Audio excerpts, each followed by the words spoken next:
Are you looking to wholesale real estate but aren't quite sure how to properly conduct a deal? If so, a clear understanding of the wholesale real estate contract is a must before getting started.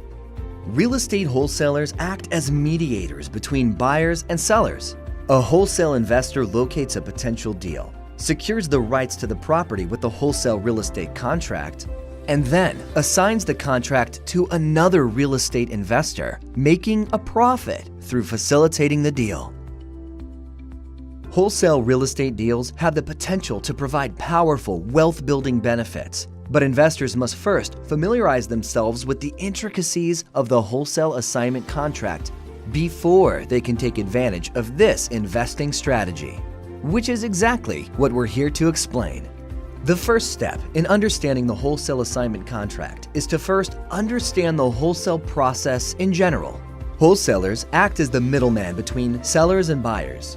Once a wholesaler finds a property, they use the assignment contract to finalize the deal with an end buyer. Therefore, in order for a wholesale to be successful, they must first have buyer leads prepared. A wholesale buyer list is an invaluable tool every wholesaler must curate in order to have prospective investors ready to purchase their deals. A buyer's list should include the information on potential leads, including their contact information, buying criteria, and type of funding. But how do investors find leads for their wholesale buyer's list? Networking, marketing campaigns, and social media are just 3 effective strategies. Now that you understand where the assignment contract fits into the wholesale process, step 2 is to draft the contract. A bulletproof assignment contract should always be clear and direct so that both parties fully understand the terms. To do this successfully, be sure to include the following information. For starters, the basics. This means the names and signatures of both the buyers and sellers involved. A description of the property, meaning the address, legal description, and property type. The purchase price. Next, an outline of the deposits and financing terms. And finally, you should establish a closing date deadline. If the seller is unable to pass title or the buyer is unable to obtain title insurance or proper financing, clear contract terms should allow the buyer to reject the purchase and return the deposit to the wholesaler. Lastly, be sure your assignment contract includes both a buyer's and seller's default clause and risk of loss and damage clause.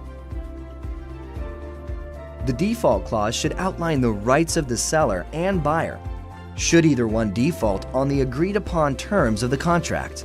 And including the risk of loss and damage clause will protect the buyer in case the property is damaged while under contract.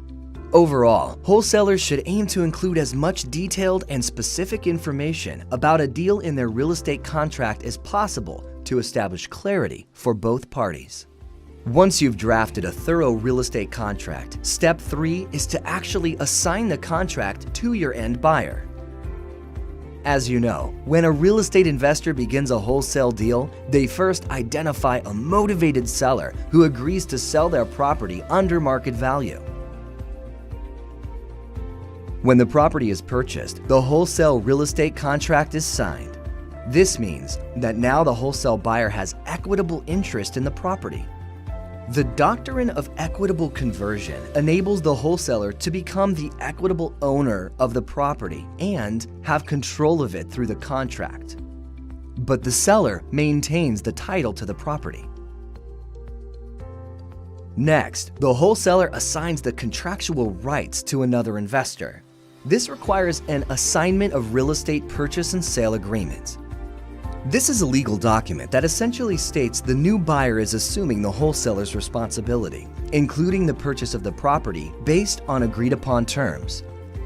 It's important for the wholesaler to attach a copy of the purchase and sale agreement to the assignment of real estate purchase and sale agreement to ensure that the new buyer is well informed of all the legal details in the original contract. The real estate wholesale contract ensures the wholesaler will collect a profit for their work. The terms of their profit will be included in the assignment of real estate purchase and sale agreement. The original deposit will be paid back to the wholesaler when it's signed. The remainder of their profit will come after the transaction closes. Now that you have a better understanding of the wholesale contract, how are you going to start generating leads and wholesaling real estate? Let us know in the comments. And as always, if you enjoyed learning today, don't forget to like this video and subscribe to our channel.